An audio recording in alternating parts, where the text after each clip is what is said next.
एक बात और ध्यान में रखना, चाहे कोई भी मैथ दिया हो, कॉन्सेप्ट को ध्यान से समझना। अगर तुम्हारे पास कॉन्सेप्ट है और फॉर्मूला याद है और तुम तरीका से बनाते हो तो तुम्हारा मैथ सही तरीका से बनेगा और जल्दी बनेगा और गलत नहीं होगा।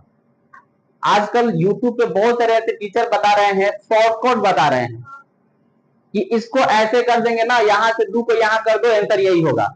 कभी भी उस चक्कर में मत पड़ो। जब तक तुम अपने बोर्ड की तैयारी कर रहे हो, कंसेप्ट को बढ़िया से समझो और तुम अच्छे तरह से फॉर्मूला याद रखो और नियम के आधार पे तुम मैथ को हल करो। अगर तुम शॉर्टकट के चक्कर में पड़ोगे तो आगे चलकर तुम्हें बहुत दिक्कत हो जाएगा। इसलिए कॉन्सेप्ट बहुत जरूरी है, फॉर्मूला बहुत जरूरी है। अभी तुम उसी का इस्तेमाल करो। मैथ में कितना समय लगेगा? तुम्हारे पास बोर्ड एग्जाम में कितना टाइम देता है? 3 घंटा देता है।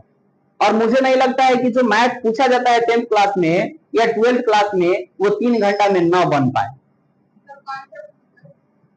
ठीक है, तो इसलिए हमेशा याद रखो कि हम कॉन्सेप्ट को ध्यान में रखें, फॉर्मूला को ध्यान में रखें और नियम के आधार पर हम लोग मैथ को हल करें।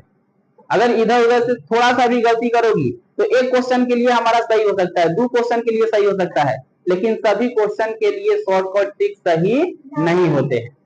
इसलिए शॉर्टकट पे ज्यादा ध्यान नहीं देना है, हमें अपने फॉर्मूला का इस्तेमाल करना है। हर चैप्टर में जो कॉन्सेप्ट बताया जाता है, हर चैप्टर में जो फॉर्मूला बताया जाता है, उसको ध्यान में रखकर हमें आगे हल करना है। ठीक है।